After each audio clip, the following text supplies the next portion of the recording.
Пән қазақ тілі. Оқытушы Машекина Жанат Советовна. Тақырып: сөз мәдениеті және шешендік өнер. Сабақтың мақсаты: шешендік сөздердің мазмұны, айтылу формасы, стильдік ерекшелігі жайлы түсінігін молайту. Міндеттері: бір-бірінің пікірін құрметтейік, ортаны қамтамасыз ету. Анықта, нақты мақсат қоюға мүмкіндік беру. Шешендік сөз өнері тақырыбын талқылауға белсенділікпен қатысуға үйрету. Оқушылардың сын тұрғысынан ойлауын дамыту арқылы өз ойын тұжырымдауға және басқалар көзқарасын сыйлауға үйрету. Шешендік дегеніміз не? Ойшылдарға сүйене айтсақ, шешендік кісі көркі, ақыл мен билеу өнері, дидарласушымыздың жүрегі мен ақыл ойын баурап алуға, оны не нәрсе болса да сендіруге, иландыруға септесін бізге берілген сый. Кез келген нақтылы зат туралы шебер сөйлеу өнерімен сонысымен өзгелерді өз ойына ойластыра білу. Біліктілік пен білімнен, қуатты түйсік пен терең сезімнен, санадағы саналылықпен ұшқыр қиялдан, тер төгу мен ой тербелісінен туындай келе білгірліктен кейін тұрады. Сөз бен ойға негізделеді. Биік дүниетаным мен ғылым, білімді терең меңгеру мен халықтың тұрмыс тіршілігін, жөн жосықтарын жүрек тану мен жалпы айтқанда адамзаттың рухани мәдениетінен мол хабардар болумен ой өрісінің теңдігімен тамырлас. Демек, жас тұлғаға қажетті шешендік дегеніміз тыңдаушылардың жан сезім әлемін сөзінің әдемілігі мен образдардың жарқындығы мен нақыл, ғибрат сөздердің ұшқырлығы мен толқындайтын, баурайтын өнер, өзгеге қабілет қарым, тума қасиет, сондай-ақ өскен ортаның үлгілі жандардың ұлағатты туындылардың тағылым тәжірибесі, өз дүниетанымының нәтижесі. Ел алдында шебер, шешен сөйлеу көп еңбектену, оқып үйренуді талап етеді. Шешен адамдарда негізінен сөз көркемдігі ой тасқынынан табиғи түрде туындап жатады. Көркемдік талғам мен шешендік тәсілдердің дұрыс пайдалана білген адам ғана эстетикалық әсер ету күшіне ие бола алады. Сонда шешендік өнерге көп сөйлеп, оны сынатып үйретуге болады ма? Әлде оған жазылып дайындалған дұрыс па? Бұл орайда әйгілі шешен даңғой Цицерон былай дейді: қалам көркем сөздің ең жақсы жаттықтырушы, басқалардан үйренуде ең өнеге тұтарлығына теңдесуге ұмтылу керек. Өзінің үлгі еткен шешеннің жақсысының бәрін алуға тырыс, оңайын көзге түсіп тұрғанын ғана емес, ең маңыздысы шынайы шеберлігіне жету. Ол еліктеу болып кетпеуі керек. Мықтыға қанша ұқсап тұрсаң да, көшірме түп нұсқадан ылғи да көш төмен болады. Халық алдында сөйлеу үшін сөзіңнің өзіндік бейнесі, өз мәнері болғаны абзал. Егер өнердің басқа саласындағы аты мәлім шебер бір кісіні кедейсоқ дағдасына нашар орындап қалған болса, оны ол сөз әдейі жасады ма, не денсаулығына байланысты сөйтіп қалды дей салады. Ал егер шешеннен сондай бір осалдық тапшысы болса, оны тек ақымақтық деп санайды. Қазіргі таңда ең басты мәселелердің бірегейі қазақ тілінің мемлекеттік мәртебесін көтеру, барлық қаракөз бауырларымыздың өз ана тілінде сөйлеуіне қол жеткізу.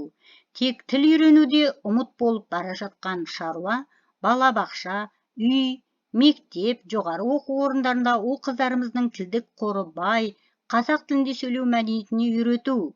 Содан үйде де, көшеде де, қоғамдық орындарда да бірқатар жастарымыздың бір-бірімен қарым-қатынас жасағанда, әңгімелескенде қалай болса солай сөйлейтіні, қазақ тілінің қадір қасиетін түсінбейтінін байқатады. Олай болса, шешендік өнер, сөйлеу мәдениеті, ауызша, жазбаша сөйлеу әдептіліктің биік шыңы. Өмір, тіршілік адамдардың бір-бірімен қарым-қатынас жасауын қажет етеді. Олардың түсінуіндегі негізгі құрал тіл. Әр адам дұрыс сөйлей білуі, сөйлеу мәдениетін меңгеріп, оны өз бойына қалыптастыра білуі тиіс. Қарым-қатынас адамдардың отбасымен, өскен, араласқан ортасымен, елімен, жерімен, дәстүрі, мәдениеті қазынасымен етене әрі жақынды байланысты. Қарым-қатынасты адамдардың жан дүниесі, өмір тіршілігіндегі бейнесі көрінеді. Әдеп сөйлесудегі, пікірлесудегі мәдениеттің тірегі. Мәдениет адамдардың рухани және материалдық, білімдарлық пен сезімталдық қасиеттерін аңғартатынның жиынтығы. Мәдениеттің туы тіл. Ол адамзаттың мұратымен астасып, сол ұлтпен бірге пайда болып дамып отырады. Ол тарихын, ұлттық дәстүрін, туған жерін, тілін қадірлей білген адам ғана мәдениетті бола алады. Сөз мәдениеті сөзді орынды қолданып, қиюластырып, үндестіріп айта білу. Емле мен тыныс белгілерін, ережелерін дұрыс сақтау. Тілдің ғасырлар бойы сақталып келе жатқан көркемдік, тарихын, әсемдігін сақтай білу. Сөйлеу, тілдік амалдар. Тіл мәдениеті туралы сөз етсек, адамның тіл пайдалану арқылы пікірін, ойын білдіруін сөйлеу деп атайды. Сөйлеуге адамның анатомиялық мүшелері қатысады, алайда ол адамның психикалық қабілетіне, қоғамдық тәжірибесіне тығыз байланысты. Сөйлеу үшін жасалған тілдік амалдар ұзақ уақыт бойы адамдардың пікір алыс тәжірибесі негізінде қалыптасады. Тілдік амалдар сөз тудыру, сөйлем құрау ережелері. Олар көпшілікке ортақ, объективті категориялар. Оның нәтижесінде тіл жұрттың бәріне бірдей түсінікті қатынас құралы. Сөйлеудің әрі коммуникативтік жағдайына сәйкес ыңғайланған стилі болады. Тіл мәдениеті тіл білімнің әдеби тілінің нормасы менен оның дамуын, сөйлеу тілмен қарым-қатынасын зерттейді. Тіл мәдениетін тілдің басқа да салаларын айырмашылығы оның күнделікті өмірдің тілдің қолдану, жазу, сөйлеу мәдениетімен жақсы қарым-қатынаста болуы. Тіл мәдениетінің қамтитын тілдік нормалардың 3 түрі бар. Бірінші, тілдік норма, лексика, сөз жасамдық, грамматика, дыбыстау нормасы. Екінші, этика, сөз нормалары, сөйлеу этикасының ережелері. Үшінші, коммуникативті норма, сөйлеу қарым-қатынасының тиімділік қағидалары. Сөйлеу әдебі. Сөйлегенде мынандай нәрселерді ескеруге тиіспіз. Бірінші, орфоэпиялық заңдылықтарды сақтап, сөзді орынды қолдану. Екінші, қолды сермеуге, қатты күлуге, мәнсіз майысуға, аса қатты сөйлеуге, немесе міңгірлеуге болмайды. Үшінші, өзің туралы айта беру, барлық сөзді өзіңнен бастау әдепсіздік. Білмейтін нәрсе туралы айтудың қажеті жоқ. Төртінші, қатты сөйлеп тұрған адамға қатты жауап берудің қажеті жоқ, байыппен сөйлеу керек. Тыңдай білу әдебі. Тыңдай білуде мыналарды басты назарда ұстау керек. Кісімен сөйлескенде оның жүзіне сыпайылықпен назар сап, айтайын деген ойын сабырмен тыңдап, асықпай, сөзіңнің аяғын күткен дұрыс. Сөйлесіп тұрғанда мән бермеу, теріс айналу, сағатқа қарау, шыдамсыздану әдепсіздікке жатады. Өзгелердің сөзіне рұқсатсыз араласпау керек. Қажет болғанда, ғафу етіңіз, сөзіңізді бөлемін деп барып айту керек. Келіспеген жағдайда шыдамдылықпен тыңдап, пікіріңді орнықты, дәлелмен сабырлы жеткізе білу керек. Тыңдау екі түрлі болады. Бірінші, үндемей сөйлеушінің сөзін бөлмей тыңдау. Екінші, сөзге араласып, өзара ой алмасып отырып тыңдау.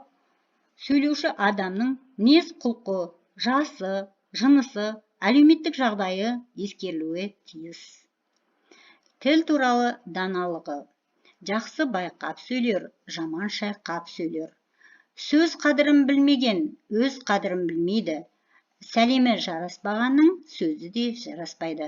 Жоғарыда ұлылардан қалған, кейінгі ұрпағына қалдырған ізгі мұраттар мен данышпандық, шешендік ойларынан, тілдік ұстанымдарынан қоғам қайраткерлері, ақын жазушылардың айтқан тіл даналығы туралы парасат пайымдарынан ақылды ой, алғыр сөз адамның ең жоғары қасиет екенін, қастерлі тіл мәдениеті, сөз мәдениеті екенін ұғынамыз.